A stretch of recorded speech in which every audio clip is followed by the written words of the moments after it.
Good day, good buddies. Welcome to another TTRPG podcast, Roll to Miss Miscast. Today we have my good friend Will, my good friend Stu, and of course I'm Roll to Chris. We have something amazing prepared for you today. We're going to talk about Baldurs Gate, we're going to talk about Kpop Demon Hunters, we're going to play a couple of games. It's going to be fantastic. You're going to love it, I'm going to love it. So, Will, I believe you wanted to talk to everyone about Baldurs Gate first of all. So for those who aren't in the know, me and Chris have just recently started a Baldurs Gate playthrough. It's Chris's first time playing through the game. Despite being a massive long-time D&D fan, he's never really had the... you can't quite see it through his Discord filtering. But yeah, Chris owns as many D&D props as it's basically possible to own. Including several. I've never quite played the D&D games. Yes, but it's never played Baldur's Gate 3, which I consider a travesty because it is. It's a masterpiece. Genuinely. I have no disposable income, and that is all top of the range consoles and PCs, Well, which I've only recently been able to get my hands on. Sorry, mate. Well, sucks to suck, doesn't it? But yeah, I personally think Baldur's Gate. I would make an argument that Baldur's Gate 3 is the best game ever made from a purely objective point of view. I think it's just the depth of the characters, the story, the diversity in options, the fact that you can do basically anything. Like, you can come up with so many solutions to a problem, and at every time you can come up with the most batshit crazy out-of-the-box solution for a problem, and then you'll do that solution, and then the game will recognize that you've done that solution and be ready for you and like acknowledge it in dialogue. It's crazy. The levels of depth and detail and immersion in that game are unrivaled. Genuinely, I don't think there is a single other game I've ever played or touched that can match that. I honestly think for a game like Baldur's Gate 3, you could do at least 5 or 6 playthroughs entirely different from very early on in the game and have 5 or 6 entirely different experiences. Yeah.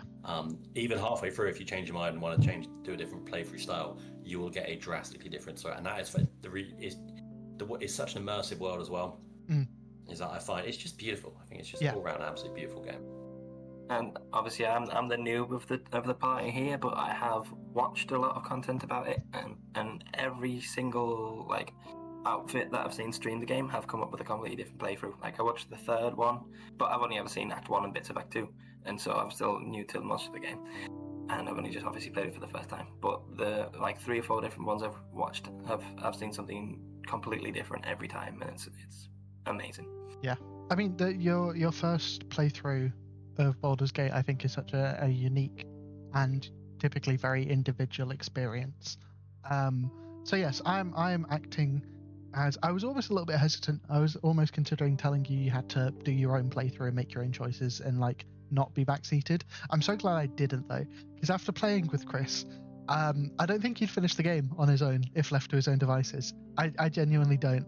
It is don't get me wrong, I love the man dearly, but my God, he cannot stop himself. He sees any kind of interactable, and he's got to fucking touch it. He's not going to read or take in the atmosphere. He's just going to run off. He sees a fucking unconscious body lying on a table, and instead of looking at is there interactables nearby, he just runs and hits it because it has a health bar. So if it has a health bar, he must hit it. There's so many Sorry. I want to say, Chris, so on this exact vein, on this whole I have to go interact with it, obviously when we first meet Gale... He's not met Gale yet, but yes. Has he not met Gale yet? He's not met Gale yet. No, but I know of Gale. He knows of... Oh, okay. So obviously when you meet with Gale, it's obviously an interactable kind of I should do something with this very weird situation. I want to know when you get there what your immediate reaction is to it, because I would assume you've already done it.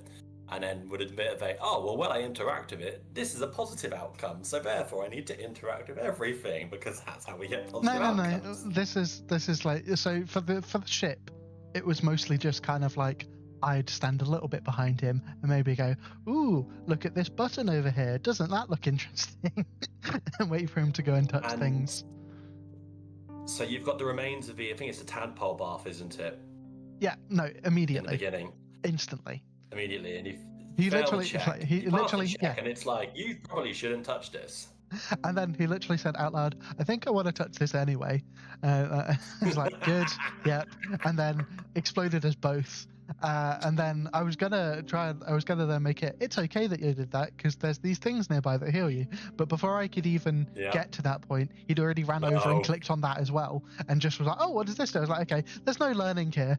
I need a much tighter leash for him." Basically, but they have health bars. Well, most things have health bars, bars. I don't think those do directly, or he would have broken them. I thought you were going to say before you could say it, he ran up and destroyed it. Was my way for you? Because of health bars, I was reminded that Shocking Grasp is a touch spell, not a range spell. Because something had a health bar, and I cast Shocking Grasp on it, and pretty much killed myself because it got silent caustic bile everywhere. Yeah, he sees things that says things like vat of deadly poison. He's like, "Oh, better break that," and then it spills all over him, and he's like, "Oh no, I've got poison over me. How could this have been helped?"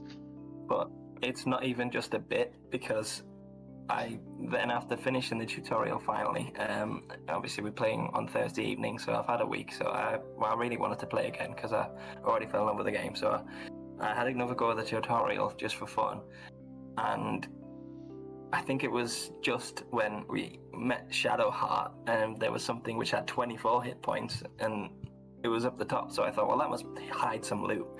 So I blew that up down myself, and because it was stuck in, again, caustic acidic bile, I failed my death saving throws and just died. You might have to do everything on turn-based mode. Maybe. You might have to. You might have the to. Entire game. You might have to play the difficulty on the story mode. Well, this is it. Or maybe just tweak. I don't know. There's some quite detailed. I was looking at this while we were playing. There's some quite detailed custom difficulty options, so you can really kind of choose. Like, there's some things that you can have. Is there an idiot-proof difficulty? Well, I'm trying to think if there's like just one that means substances on the floor don't kill you. Because I think if there is, that makes your life much better. Turn off environmental damage. But because that's part of the game, and also if it's my playstyle to constantly live on the edge and it's fun for me, I'm going to do it. Yes, but there is a finite amount of there are a finite amount of times you can respawn yourself easily and conveniently. You can still kind of do it infinitely, but it does mean you have to basically go to camp every other 5 minutes. I just don't think you should play a spellcaster, quite frankly. I think you should play something that has a D20. Oh, you want me to run up and hit stuff instead? Yeah, I think you should play something that has a D20 as their health, as their rolling health thing, and then kind of exist through that. Because I just don't think a sorcerer, which is your choice for our playthrough, I understand why you picked that. I don't think a sorcerer has the HP pool to survive using almost entirely melee cantrips. But yeah, so I did feel a little bit guilty being like, we'll do your playthrough on stream and I'll kind of guide you. But no, it is very much needed, just to kind of I'll get a range cantrip. But all right, go on, Stu. You have something to say? Maybe you should see if there is a character you come across at some point that allowed you to make changes to your character's base choices. Yes. And if you do, then maybe early on in the game you should consider switching to something with a bit of health. Barbarian. Or just anything that's got a little bit more squish to it, right? The problem is that role's kind of fulfilled because we've both claimed a companion each, and Chris has come up with the pretty fun idea of basically we're doing a kill count, and then at the end of each act, the person with the lower kill count has to gets to perform a forfeit. Yeah, has to perform a forfeit. Which the chat and us are going to build over the course of the act. Yes. A little wheel of forfeits. We will come up with some kind of punishment wheel for. So that's interesting. But we did have to also very quickly establish some rules of that doesn't mean basically it only counts for hostile NPCs, because otherwise I'm just gonna fucking slaughter everything we come across and like bait last those poor hits. tieflings. Because yeah, well, exactly. Like, because we were just wandering along, and then on the ship, very early on. So this isn't particularly spoilers if you've not played. There's some unconscious bodies on a table that have basically, there are 3 buttons nearby, and if you take the time to read what the buttons do and to interact with them, you'll see one of them like wakes them up, one of them kills them, and then there's a third one that I don't think I've ever bothered pressing. But Chris ran straight past these. Yeah, Chris ran straight past these, fucking grasped the corpse in its unconscious state, went, "Oh, that counts as a kill," and I was like, "No, we're gonna have to.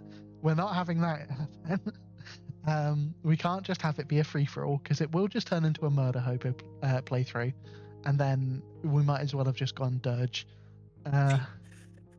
That's the beauty of Baldur's Gate 3, though. You can do your murder hobo playthrough, and the story will still fit in perfectly for it. Yes, you can do. That's the beauty of it. The right character will still turn up and have the right opinions And of it will always just say, like, you can do a murder hobo playthrough. You just shouldn't. You just shouldn't have your first time with this wonderful, beautiful, deep game be, I'm going to kill everything instead of talk to people. But like, it's my one problem with Oblivion and Skyrim is there's just so many NPCs I can't murder, and it's like this is not an option. That's not a problem here. That is not a problem in Baldur's Gate. You can even kill children if the mood takes you. Like, Baldur's Gate does not hold back. Rosamus as a company do not condone the murder of children. No. Unless it's digital. And it's fun. No, I'm joking. I have started a Dirge playthrough, a Dark Urge playthrough. Trying to do as offensively as possible, so playing a white dragonborn sorcerer, what the base text was kind of done on. And I honestly, at some scenes, just cannot bring myself to do the dark options. Yeah, I know a lot of people play it. A lot of people play it as the whole. It's a second like brain doing the decisions kind of thing. It's not actually you, so you're trying to be good and fight against a Jekyll and Hyde kind of thing. And I'm there just like, but with the snake and the tiefling and like with the goblins, you just like, I want to go the other side, but I can't bring myself to make those decisions. Yeah. You know, I just It's an interesting fallacy, the old character versus person thing, and yeah, you just got to commit to it, haven't you? You're doing it as a one-off. It doesn't actually reflect your morality in real life. You're playing a game. You're playing a character. Just trying to get more content. Just trying to play more content. Yeah, I mean, we had an idea. Oh yeah. A long-term idea, possibly when the 4 of us are willing to play together, of trying to set up a mod where there's a secret Dark Urge, and like it's kind of like an imposter situation and Among Us situation, where we're going through the game. One of us has been randomly assigned to be the Dirge, and we basically have one person who's trying to obviously take us down a dark path, and the rest of us are just doing the game normally and see where it ends up, and see how long it takes us to figure out who the. But I feel like if it was me, it would be pretty obvious because I just murder the first thing. But obviously, if I was going. You also would do that if you weren't the Dark Urge. Yeah. So it'd be that's literally what gave me the idea of this is just the fact that Chris plays by default like a Dark Urge. So it would be impossible to tell if he was the Dark Urge or if he's just a prick. Also, one of my favourite things, which would give it away, is obviously Dark Urge gets extra different speech options. Yes. Based on certain situations. Same as every race, same as every class does. It's really interesting that if you pick a certain subclass or a certain faith in it, suddenly options that weren't available ever in another path are entirely available, would give you a whole new option. Like early on in the game, you make a choice, and suddenly, boom, Act 2, something is happening that was impossible to happen before because now you're a servant of Lolth kind of thing. Yeah, is that? And I think that's brilliant. We were seeing if there was a mod which would disguise I think either a mod or if we just set it to every dialogue being a private dialogue, so that basically you can't watch in on anyone else's dialogue. Then I think it could work just from a kind of like, then it's only what word of mouth, so you only have what the person's told you the interaction was. You don't get to hear the interaction. So if they're like, oh yeah, I talked to them, tried to persuade them that we were on the same side, but they just didn't buy it, whilst maybe secretly picking the Dark Urge option where you fucking shiv them a bit. Like, I think as long as we don't have like too meta knowledge and like too intimate a knowledge of, oh, I know this thing only triggers when you're dirge. Like, as long as it's not, the dirge will have to also try and hide it. But yeah, you'd be fine, Chris. But like, as long as it's nothing too overt, as long as they don't do like the meeting Gale thing, Oh no. or the We've got to last light in. What are you doing? Why are you talking to Imogen immediately? Why are you talking to her immediately? yeah, like that's We're the on thing. one health. Why are you talking to her? That's the thing. Because we're all fairly chaotic people, for the most part. I mean, I'm playing much more of the fatherly role in our playthrough, just because, like I've said, Chris has a very active view of the game and needs to be kind of told, okay, let's maybe not touch that just for the minute, and let's go and find. I mean, we had a few goals because Chris. Yes. Oh yeah. Back to my original point. We've both got a companion each. Chris has inherited Karlak, so it'd make no sense to respec him as a barbarian. But put him as a paladin, I could see no. Hold on, pause. You've not met Gale yet. Yeah. Yet you've met Karlak. Look, Karlak is Chris's favorite. Okay, she's his Oshi. So far. So you crossed half of the map. Not half of the back map. on yourself. A little bit. It does lead to a slight conflict in the party though, because because realistically, if I wanted to maximize the kills me and my little companion are gonna get, I'd bring a Gale, and then I'd just have, I'd have me. I'm playing. I mean, admittedly, what should hopefully be a ridiculously broken Paladin Warlock later down the line, that's designed to do some really fucky stuff. But Run it. well, I'm going to run it. Don't you worry, because like I said. I think I mentioned this on the stream. I picked that build because I'd seen it's apparently ridiculously OP, and I want a build that is so strong that if through certain decisions or in certain combats things go all fucking wrong, I am essentially a break glass in case of emergencies. Okay, I'll just fucking win button. So I want to give Chris the freedom to fail, but with not as much consequence, because otherwise it would take a long time to get anywhere. I mean, that's one of my favorite things about Baldur's Gate as well, is there are so many things you may potentially want to do when you're regular D&D games, and the DM won't allow it, which is a lot of the time perfectly fair. Or D&D games, let's be real, generally at best one session a week kind of thing, and a detailed campaign will go on for years. You can't just change a character here and there. But in Baldur's Gate 3, you can multi-class like crazy. You can go and build those broken multi-class combos.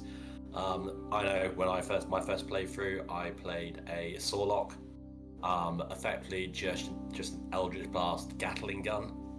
I metagamed the hell out of it. I found all the items that maxed out and everything.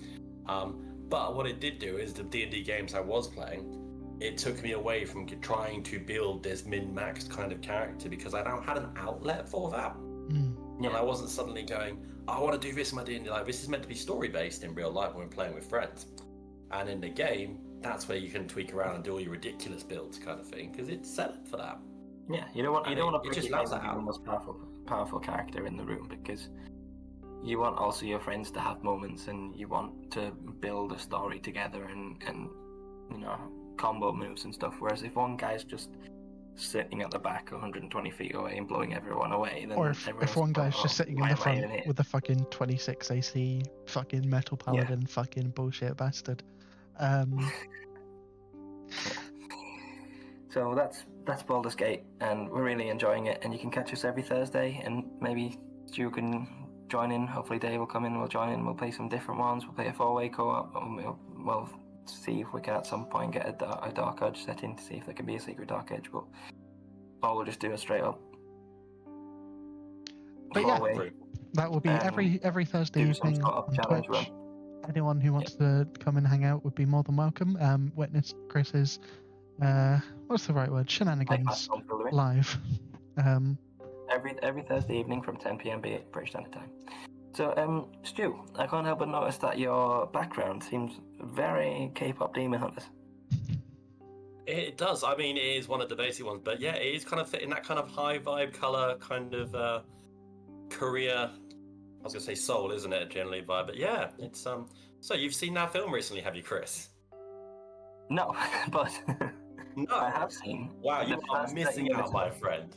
I I've know. also So not me seen and- it, unfortunately. It me is and- on my list of things to watch, but I haven't managed to get to it yet.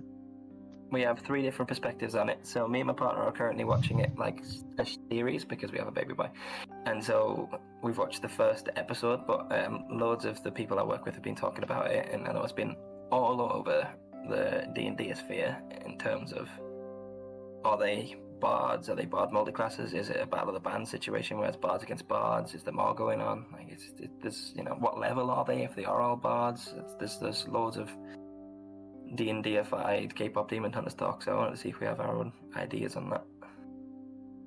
Stu, you seem to be the most knowledgeable, so what do you think first of all? Well, I mean, it's interesting to say you've got Will, who has not seen it at all because he has a very busy life. I'm aware. You've got Chris yourself. I'm aware of the Chris as concept. well, who's watching it as a series because he has a baby boy. And obviously me, being the incredibly busy person I am, who has watched it somewhere between 10 and 15 times now. Solid. So yeah, I'm hooked on the thing. I absolutely love it. It's obviously the name is incredibly off-putting to some people. I've definitely mentioned this fantastic film to some people at work and friends and stuff, and they've gone, kind of cool. What's it called? And I've gone, Kpop Demon Hunters. And they've gone, oh really? Kpop Demon Hunter? Really? And I'm like, trust me, absolutely love it. I think the songs are brilliant. I think the plot is brilliant. I think the whole concept of it is absolutely brilliant. It is catchy for all the right reasons. At the end of the day, put it in a D&D setting or a tabletop RPG setting, and it's 8 bards, isn't it? But I personally, I'd say most of them are multi-classes. Well, Yeah, so I've not actually seen it. However, what I'm broadly aware is similar-ish to, there was this is going to go into my things, but League of Legends released its own K-pop band at one point. They did they did a skin line that was K-pop, but they also released several K-pop songs and like several animated music videos.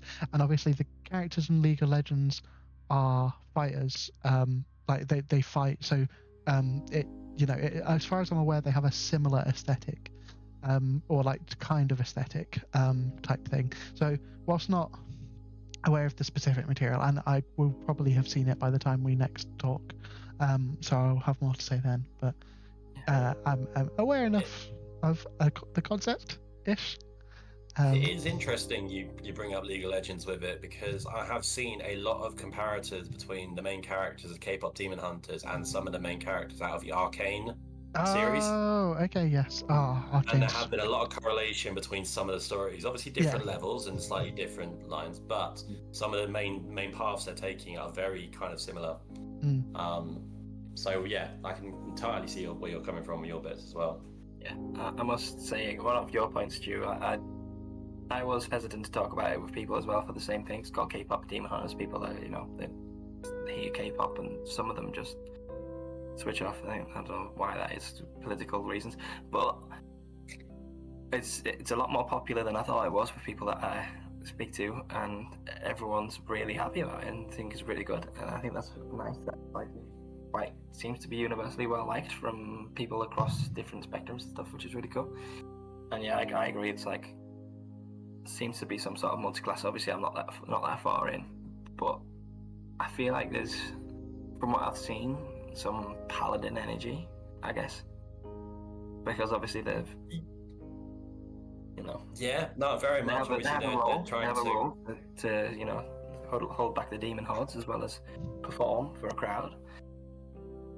Protected the Honmoon kind of thing. They're trying to build this kind of effectively barrier from the demons. So there's your kind of almost patron kind of connection. Not patron, that's warlock, isn't it? Or opposite.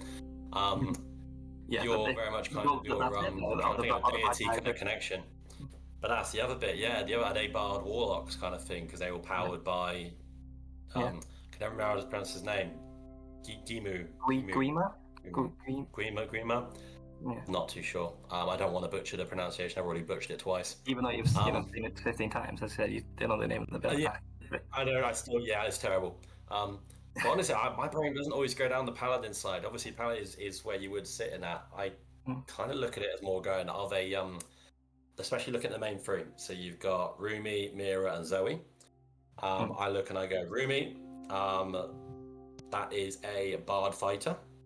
She's got the sword that comes out. She's kind of very clean cut in the middle kind of thing. You're very kind of standard, human fighter. Then you've got Mira, the much more kind of bit more aggression in the voice kind of thing with the larger barbarian situation. Yeah. Barbarian. And then you got Zoe, kind of the more sweet one, but also the rapper, the one who does the heavy hit, the more sneaky hit with the daggers. That's a rogue. Yeah. So I think you've got your fighter, your barbarian, your rogue there. All bards, obviously, but that's where their crossover, I think, is. And with the Sergeant boys, they could all just be bard warlocks. Warlock bards, yeah. Bardlocks. Bardlocks. Bardlocks. Warbards. Bardlocks. I wonder. Bards. I wonder if we could do like a live play, or not like a live, maybe even a live play, but like a live watch. thing. A live watch would be fun. If as long as we didn't stream the actual video or the audio, I know. we could do a like watch along. We could do a live watch along when Will gets around to watching it, but I feel like there's, But I think Copyright. it'd be fun. Can you imagine? It'd be fun to do like a versus, maybe, of like which of the bard multi-classes is get the most character powerful. builds of them. Yeah. I like that a lot. I think. See, now here's. I'm not sure if Chris you would have got to hear. I've used you. We'll cut this bit out. I'm not sure if you would have got to this part, Chris, in the film. Will, you might not know about. There is a tiger and a bird. Seen it, not seen them do anything yet, but the guy's obviously walking and it's there. So then you go and say, if we do kind of like a battle kind of style of it, do you then go and say, does Ginu's character get them as words are escaping me? Ranger Beastmaster or Druid or Ranger Beastmaster, or just even just to say like a pet. Like do they get them, you go into combat and suddenly boom. Tiger and bird as well. I think the real challenge would be making the builds as true to character as possible. So like whatever spell you're picking, making sure it's like as thematically appropriate, and then seeing. So it might be find familiar instead, kind of thing. What is their level? That's one of the big questions. The big question. D&D here is what level are the girls and what level are the Saja boys? Obviously, you're more qualified to answer this one, Stu. What's your current theory on what level are these characters are at? It's got to be fairly high, I'd say, because we're literally talking about them effectively building and holding this gateway to stop all demon flow through. The demons have the ability to just vanish on the spot, so that's got to be either some kind of dimension door, a great invisibility. So great invisibility. That's 4th level spell, isn't it? I believe. So that would have to be at least level 7 characters of pure strength. Okay. Now Bard is also only a half caster, so so we're looking at I think probably maybe around about level 11. The Bard classes, they go up to level 20. They go up to level 9 spells, but it's slightly different. They do. Apologies. Yes, they do. It is. They have to get a lot of their spells from magical secrets because they only get 1 a level. That was one of the massive hamstringers when I was playing a bard. Was you basically get a single level a single spell a level, so you have to be really tactical which ones you're going to choose. Is this changed at all in 2024 rules, or? From what I've seen, no. I mean, spellbook quiz spoilers. I don't think I've done a bard yet, so I've not really looked into it. But gotcha. It seems to be the same. This sets us up perfectly for spellbook quiz. We'll be so ready. First guess off the bat, bard. Fuck. It does, but I don't think I'm finished talking about Kpop Demon Hunters yet, because I just want to say that one of the main songs, and we've only come across it once in the bit we've watched so far, is I think like number 3 in a lot of the world charts right now, or possibly even number 1, which is crazy. Yeah, that there's like the reach of this film is crazy. It's become the most watched thing on Netflix of all time, I believed.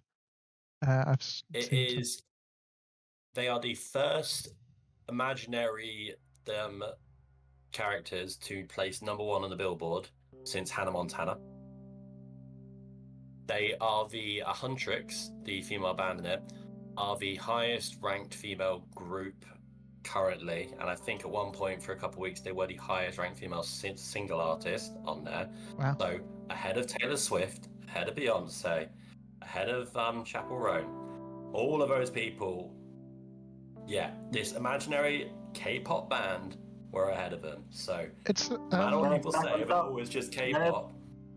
Nerds back on top. I feel like we've not had this sort of moment in the fantasy realm since Game of Thrones. Like, this is our moment again. We've come back. It's a Sony Pictures thing, like Sony Animation Studios, right? Those guys Yeah, the same fucking, people who did, they're so had sick. some sort of hand in Spider-Verse, I Yeah, believe. the same studio as Spider-Verse. And go further on it. The creator of it, they've been working on this for 9 years. The creator, her daughter called Rumi. Now Cute. that's faith in your production if you name it after your daughter. Yeah. Is that, or vice versa? Actually, I don't know if her daughter's 8 or 10 or what yeah. kind of thing. But when you back the production that much, you attach your name to it, and that's such an intense way, then. Also, Rumi, definite tiefling, but yeah. That hair as well does fit the vibe. Yeah. Fair. But yeah, it's great. I mean, I'm a massive fan of animation in film. I think animation is like genuinely is a criminally underrated medium. And I think it's great that some films are starting to get it.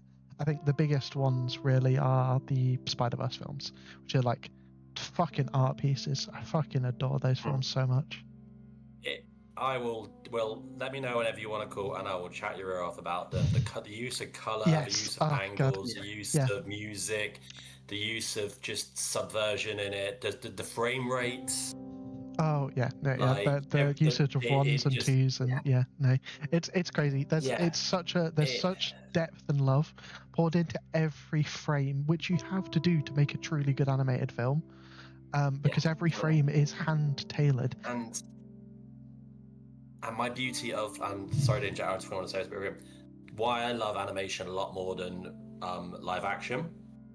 Everything in animation has to be done on purpose.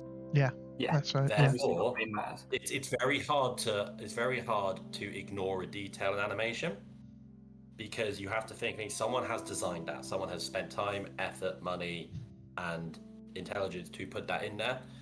You can get immersed in it so easily through that sense. It's not just walking down the street and there just happen to be extras being weird. Yeah, exactly. I think also just like the limits are, well, there aren't any limits is the thing. Like, realistically, if you can conceive it, you can do it. Like modern filmmaking, like even any kind of physical filmmaking will have limits. If you want to shoot a cool fight scene, it's also just the thing of like a large amount of the time you have to resort on CG or stuff like that. Which is there's always going to be a bit of a disconnect. You can have the most seamless, flawless CG, but there's always going to be that disconnect between anything CG and anything real. And that's just how it is, and it always kind of builds that like barrier in your mind of this is not one kind of perfectly seamless product. Whereas like in animation, it all is, and there are no limits. You don't have to worry about how we're going to get this shot. You create the shot. You can bend the rules of everything to make it look exactly how you want. And that kind of unhinged creativity is like truly one of the biggest strengths in animation. I think it's why anime has been, I think it's one of the reasons anime is such an interesting art form, is because there's some fucking crazy things those people do in terms of like crazy shots and like the fight scenes that they can get away with, and like the way the camera moves with things and follows things and tracks things that you just could never do practically. I mean, one of my favorite real film directors, as in like live action film directors, is Edgar Wright, who quite often does some really fun, interesting camera pulls and camera moves and things like that. But again, those are credited to him with like, wow, that's a really interesting thing he's done, because it's such a difficult thing to do in live action. Whereas in animation, not that it's necessarily much easier, but it's still like, you don't have to worry about the physical manifestation of it. You just have to worry about the art of it. You're also not restrained by the pain of time. Mm-hmm. it's if you want to do a TV series Usually. and you want it to go on and on, you know, if your whole saga is a 2-month period, but it's going to be 7 seasons of a show. If you've got a 10-year-old in that cast, and at best, he's going to be 17 by the end of it. So you can't have them the whole way through. Stranger Things. And then vice versa. If you suddenly Stranger Things is a perfect example, Chris. Yeah, we've suddenly gone from these 10-year-old kids who are now in their 20s, and they're having to really try and bring them back in, and it's a nightmare. Meanwhile, you got the opposite. Say you got, so for example, One Piece, starting in 1999. The actual story Ash has Ketchum. been 2 years and 3 months. Ash Ketchum, 10 years old, 25 years experience. Perfect work candidate. But there's so many fucking episodes of One Piece. Every now and then, when like me and my brothers are hanging out, like, oh, maybe we should pick a show to like start watching. One of us will always just say, oh, you can start watching One Piece. If we watched nothing but One Piece for the next like month straight, we could catch up. If every waking minute was spent watching One Piece, we'd be there. It's such an insane monolith to try and get into at this point. You couldn't I'll tell you what, Will. fulfill a life with a job and stuff. You could if you're, a teenager and you can spend all night asleep and all night awake and then go to school, have fun it, and then go back and tan it. But if you're an adult with a job, it's very hard to do. If you've not seen One Piece and you're watching this, go watch One Piece after this. Go It's watch the greatest story ever told. Monkey D. Luffy. It is the greatest. He's going to find the One I'm not Piece. He's biased or going anything, to no. become the Pirate King. And then King of the Pirates. I knew that. Not invested at all is Stu. No, I've not got a tattoo of it or anything, no. we've really covered all the bases today, both animation and the benefits of animation in depth now, and we've been on for a good chunk of time. So 37 minutes. I feel like it's a good time to seamlessly segue into the game. That was seamless. It was practically flowing. I don't even know. Like a river. Yeah. All right, go on then. That was such a seamless transition. I'm completely caught unawares. We should just next time we should just have like a button you can press that's just a siren and it just says Christmas time for games now. And it, So I've got a little flavour of a game. Thank you. My own, one of two inventions for today's activities. A game I like to call Hot Sauce, Monster or Love-Making Position. I've got 5 things. 5 things which I'm going to name. And very simple. Do you think they are a hot sauce, a position for lovers in the bedroom, or a monster specifically from the 3rd edition D&D Monster Manual? do we get to know the dispersion? Monster, I thought you meant drink. Do we get to know like the dispersion? Do we get to know like there's 2? Oh, no. I thought your camera had frozen, but you frozen. No, I'm just listening.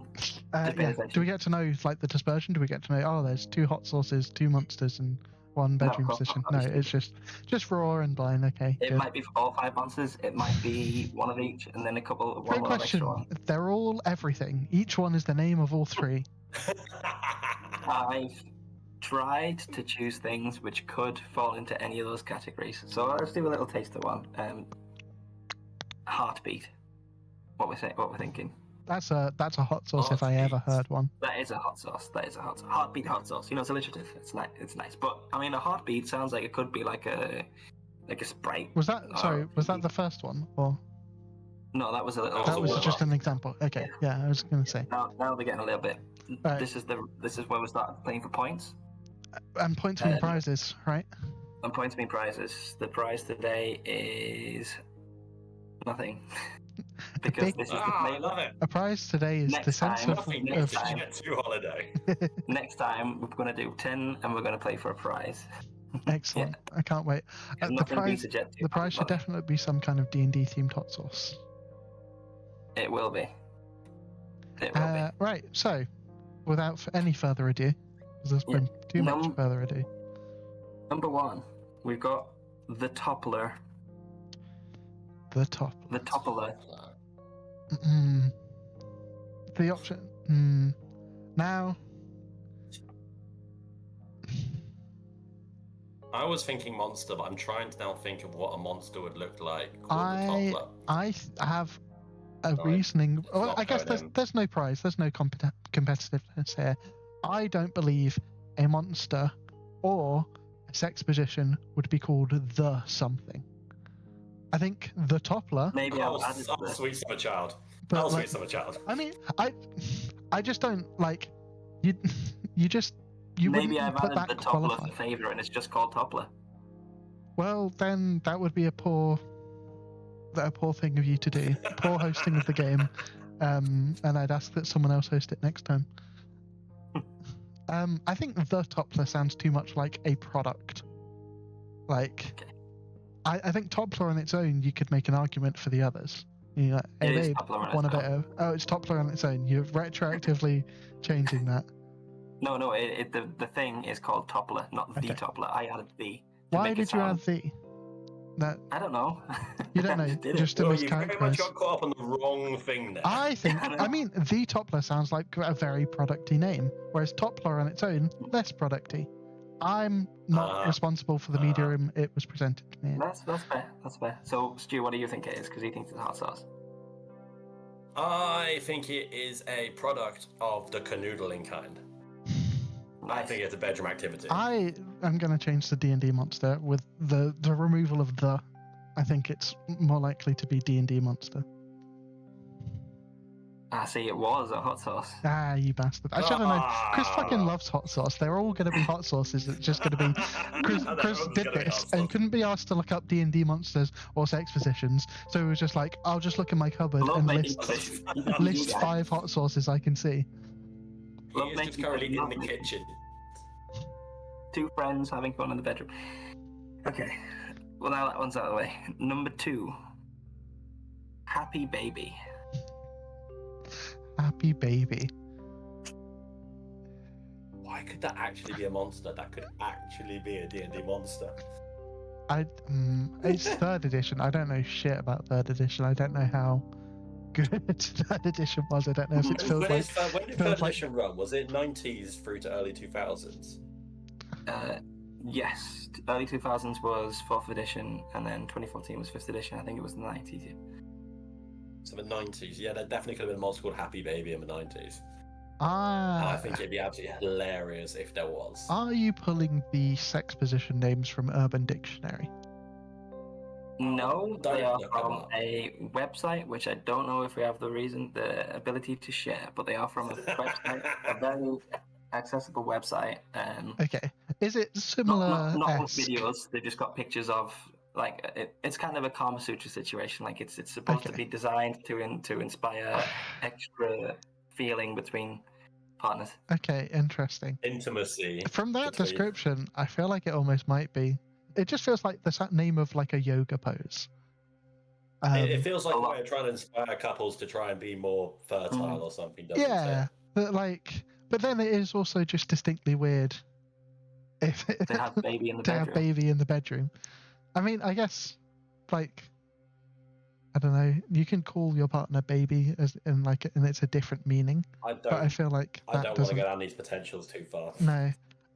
Okay. I just don't think. I So- feel like most hot sauces. It is- Most hot sauces are marketed Yeah. on like, this is the most evil hot sauce. It'll kill you.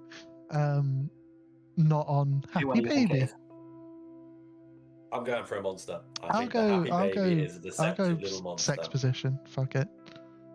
1-0 to Will. Hell It is a yeah. love-making See, if position. I trusted my instincts right now, I'd be 2-0 up, and that's follow your gut, fellas. That's your fault, isn't it? It is my fault. Your I doubt. I should have just stuck with the toppler. Was it the toppler, Chris? Don't answer me now. Was it the toppler and you retconned that because I caught that? No, it's just called toppler. Okay. I'm not Like sure. toppler, like one who topples, which I thought was a good name for like a grabby monster, but it is a hot sauce. It is a good name for a grabby monster. Next time I homebrew a monster, I'm making gonna the be called toppler. It'll be called the Toppler. Or it's just a dom. Right. Just Next top, up. no legs. Number 3. Solo snake.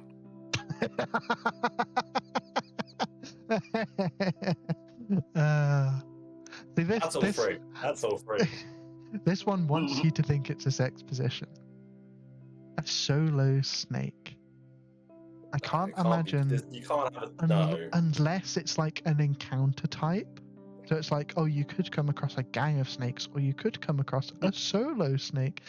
And if it is that, I'm going to be distinctly upset. Or if it's some kind of obscure D&D monster, it's like, oh yes, a solo snake is just the name for a big snake. I'm going hot sauce all day long. I'm going hot sauce all day long. You're both wrong. It's a love-making position. What It's universe? called solo snake. The problem is he can't tell us or describe it. Share the image. I don't. Does it involve more than one Googling person? that after this. It involves something called a wand. Okay, interesting. Okay, yeah. It's a. I'll let you look it up. I would argue if it is a wand and a person, I would argue that is not necessarily a sex position. I'd say that again. You're thinking of D&D still, Chris. Number 4. Living spell. Living spell. That's a D&D monster for sure. There's no way. I just couldn't. Sauce. Okay. I feel that. I just can't imagine like either turning to your partner and be like, all right, babe, want a bit of a living spell later, or alternatively, it's like fucking, oh yeah, pass the living spell, would you? Yeah, just a sprinkle, yeah. No, D&D monster any day of the week. D&D The monster. way you said that, mate. I'm still going with hot sauce because when you said that, mate, you know what? Yeah, pass. What's this? Oh, it's a living spell. You'll sprinkle a bit of that. I like that. Oh, Stu, you're getting rinsed here, mate. It's 2-0 Will. It's so fucking obvious, the right? D&D 3rd edition monster. Living spells. Spells which come alive due to the magic going wrong. I was just hearing that. I was just like, I can envision this enemy. I can envision, like, I can always see the stat block in my mind. There's so many things like animate, everything, and mimics. Obviously, my brain wasn't really going. A spell is something that specifically gets made living, kind of thing. It's more what the spell makes living, and that's the monster. Now, obviously, the score is currently 2-1. But it's good because this last one is for 1,000 million billion points. Wow! Oh my god! What? It's all to play for. It's all to play All those fucking early rounds were a waste of time. I should have just done this one. Night twist. And now, important question. Is that with a K or just the N? Oh yeah, that's a good one. Don't shrug at me. Twist. No, don't shrug at me. Is it a night twist or a knight twist? It's a night twist. That's the name. Christopher. I can't give you any more information You than that. you definitely can. You just don't want to. Let's be clear. Don't try and trick me with your words, trickster. I know what you mean. A night twist. A night twist. A night twist. Twist. Like the top You're cooking. What are you thinking? of a hot sauce bottle. I'm just now looking at Will go down this twisty road. I feel like fucking 60s Batman, where they like describe something and the answer is like the sea, and then Robin goes to like, ah yes, sea for Catwoman, and you're just there like, what? And that's how I feel. But night twist, hear me out. Twist like a hot sauce bottle. Twist the cap off. It's nighttime. You want a bit of heat. No, wait, that's more of a sex position. Well, is it? I'm locking in hot sauce for 1 million billion trillion points. Oh, he's locked it up. It can't. There's no way the last one can be so obvious bait and it's just sex position. If so, my opinions on Chris as a game show master have gone down drastically today. I wonder if it's all free. Ooh, is it a trick? No, you have to choose one. So it's not. Yeah, I think. Could it be all free? Could you have No, a because single if I was gonna have a twist, I wouldn't call the thing a twist. That would be stupid. That would be the best That would be twist. ingenious. That would be better And the than twist is anything. right in front of you the whole time. I Yeah. feel like you're attributing more intelligence than I have to me. I have a 6 in intelligence. Go on, Steve. I Pick a chose it thing. because I want to know. it sounded the most like it could be all three, which is why I chose it. Okay, I'm going with sex position then. We're going to end on a climax. Love-making position. PG. Nothing controversial. You have to So- be non-controversial. I can say whatever I like. Hot Apologies. sauce. Hot sauce. Sex position. I get 1,000,000,000,000,000,000,000,000,000 trillion points because it was a D&D monster. A tree. Was it a knight twist or a knight? No, it was just a tree this whole time. Wow, we can definitely see that. Ah, wow, that's an ugly fucking tree. Well, Just a no. That's a bit of a twisty tree. I mean, Twisty tree. that does then ruin the whole point of your last point because the scores end 2-1 to me. Will, congratulations. You get Thank the you. honor Thank you. of providing feedback on my game first. What do you think? No, I can't say that. You should reevaluate your game and present it better. No, Rude. the game was fun. You should make it. I mean, the last one was good. You should not make so obvious ones, like the one that I can't remember what it was. Solo Snake should not have been a sex position because that's just way too easy. And don't add random thes in there. No, I want them And next time, if you could give me more points and more prizes, and preferably if it's just me playing, that would make it much better as well. Because then I definitely win. You will get a prize. It's with the other ones. Stu. I loved it. Perfect. Don't change anything. Do exactly the same ones next time. True. Don't change a thing. Same ones. First 5 the same ones, and then it'd be so funny because Alan and Dave would just think we're really good at it. We'd be like, wow, these guys are really intuitive about these. Wow, kind you of know things. your hot sauces, monsters, and sex positions. One that you're not going to know the answer to for next time to think about. Petal. What's that? Don't tell me. Think about it. That's the bit on a flower, Chris. Is it? Or is it a hot sauce, a love-making position, or a monster from D&D 3rd edition? That's the question. While you're thinking of that, I'm going to ask you more questions because it's time for the spellbook quiz. Spellbook quiz, yay! The scores on the doors of the spellbook quiz are. Insert the thing that you put on that makes sounds that I forgot the name of. Soundtrack. No. The theme tune. Insert theme tune. The Can we have a spellbook theme quiz. tune? No. Right, Okay. theme tune. Of course, we now have 2 weeks left of the spellbook quiz, and it's all to pay for because Will has 6, Eleanor has 6, I have Dave has 6? 8. When did I you get do. 6? God, Please, I'm so I don't know. good at this game. I remember maybe getting 1 point once. That was about You as got much. 1 point. I feel like you won. You got 4 points, and you won last time. You got 1 point because I gave you a sympathy point because you got the answer. So you're on 5. Stu, you got nothing still. But if you get this one, you could go right into the lead. Stu, you might as well just let me have this one, buddy.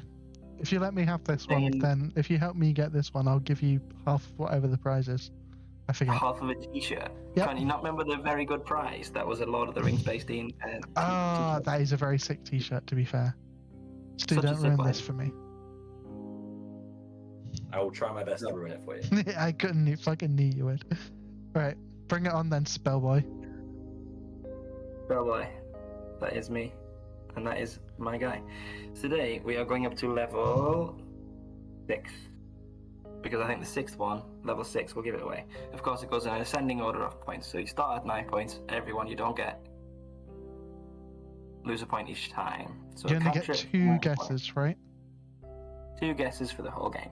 And then you guess class and then a bonus point for subclass. Absolutely, yes. I'm so good If at you this. use both these things, you can have a single, like 1 extra guess for a subclass once you guess the class. Cool. Cantrip, produce flame. Where? Fuck it, I'll throw a Hail Mary. Why Yeah. not? Go on. Oh, Stu's thinking. Stu, so you had your hand up? Or surely was Stu's it- not brave enough. No, that was me producing Phantom Flame. Can Oh, you- Stu is. Stu just knows that there's a few that will. There's And- so many that will. However, I go Yeah. big or go home. And Bye-bye. no, I very, I very nearly said Bard, and then I was like, no, Chris said specifically not to pick Bard. I go big or go home, so I will throw away one of my two guesses. On a very early wizard. Yeah, well, it was bound to happen. Yeah, help me out. I want to win this one. I want Yeah, my well, T-shirt. That's Gets fine. it wrong, losing 50% of his guesses immediately. Yeah, but if I got it right, imagine how sick that'd be. I'd be a hero. That is true. You'd be a hero to many. You'd probably have an unbeatable score going into the final week. Absorb elements of a 1 for also 9 points. Okay. I gonna have a whirl at this. And Yeah. we're gonna go Warlock. You both have 1 shot left. Will you use it on level 2 spell? Continual flame.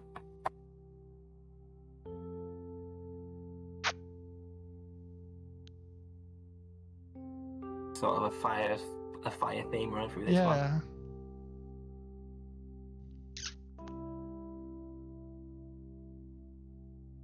You still cooking? Want to go for No. level 3? You get next spell. Fucking whatever.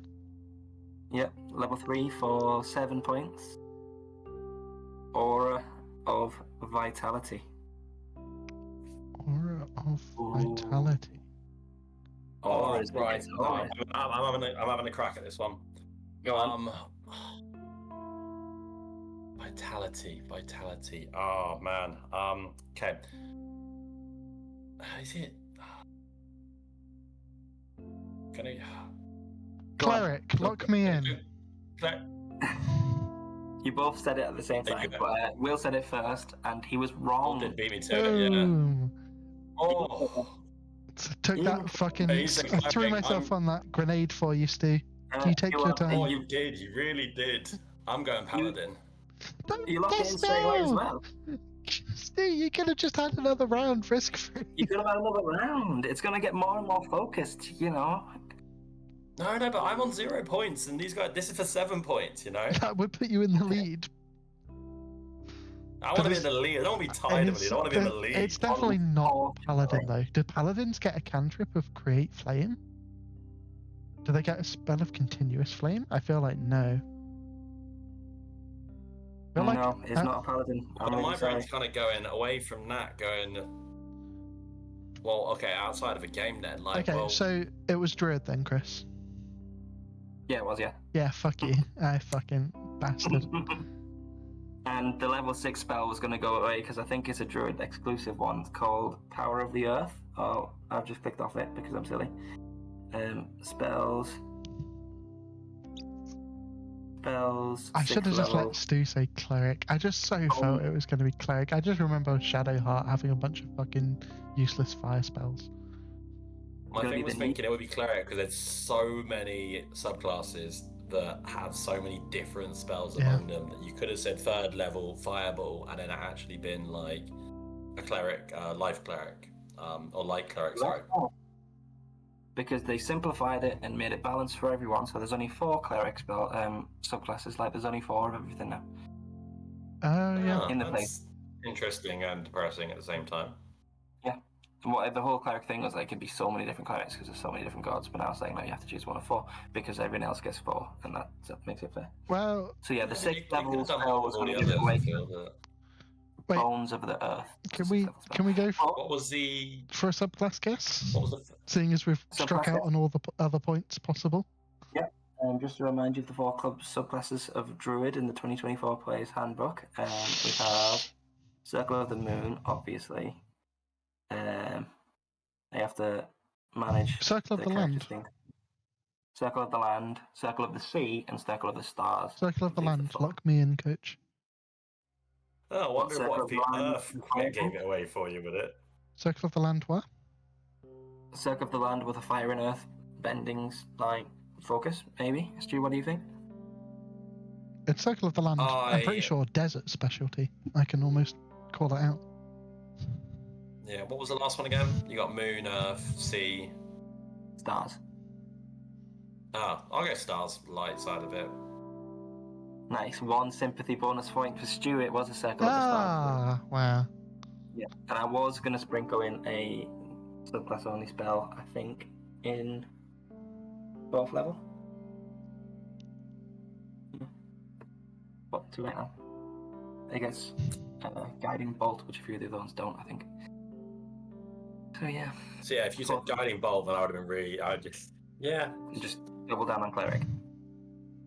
I always forget when it comes to Druid. It's a class is one of my not so preferred ones, and I therefore forget it exists at times. So fair. It's one of my favourites. It was one of the favourite characters I've ever played. It was a big dumb like outcast druid who just wanted to make friends with everyone, including all the beasts and stuff, and wanted to like Hagrid, but we could also transform into the animals. Was the whole thing I was going for, and I loved him, and I love druid. Great, marvelous. Well, I think that about rounds up everything we had for tonight. It's a big one. It's a big one. Yeah. So. A lot of fun one, hopefully. I had a lot of fun. Did you have fun? I had a great time. Yeah. And just as one final reminder to everyone at home, you can catch me and Chris live every Thursday evening for some high quality, high octane Baldurs Gate gameplay. They love heckling. Yeah. We do love heckling. They absolutely love it. They do love it. I mean, they were both said it in the recent live stream, so the secret is out. Dave and Ellen are moving to Thailand. I think it's already in progress. Dave's already moved, so it might just be the three of us for a little while until they figure out time zones, when they're available, that sort of thing. So you'll be seeing a lot more from just the three of us, and obviously, hopefully, some guests of people who aren't just straight white males or straightish white I was males. about to say, we've really kind of killed our diversity. We are reducing ourselves to a podcast with just 3 white men. And since we do 3 white men with a podcast. Well, how novel. Yeah, we're going to try and get some of our friends involved and grow in that sense too. So stick around for that. It's going to be great. You're great. It's been great to see you. It's been lovely to speak to you two boys as well. Likewise. Well, I'll see you and game with you tomorrow, Stu. I'm sure we'll talk within the week, but very soon. And see you audience. Hi on the Baldurs Gate stream, Thursday night, 10 p.m. Much love. Thank you everyone for watching. Have a lovely day. Like and subscribe. Yada yada. I forget what else we meant to say. Hit the bell button. Cheers, everyone. See Did you you next know time. 2% of our viewers are only actually subscribed? Oh my god. Classic YouTubers. I think 100% of our viewers are actually subscribed because it gets No, but Chris, did you know you might not even be subscribed? You may think you're subscribed because you get recommended our videos all the time, but we're not actually subscribed. Oh, yeah. So, YouTube does have a new feature, which is really good for small people, called Hype. I don't know if you've seen this, boys. You come across things, you watch a video, if you like it, you press the Hype button, and there is a massive small creator bonus that gets applied if you hype the video if you like it. So don't just like it, hype it if you have that feature. I think it's like in beta phase. So I only have it on my premium account. So it might be a premium only feature. So if it's not, hype us up. If you are on YouTube Premium, then hype us up and push us. That'd be great. All right. Hype us. Well, Like anyway. us. Subscribe to us. Thank you everyone for See you watching, tomorrow. and we will see you next time.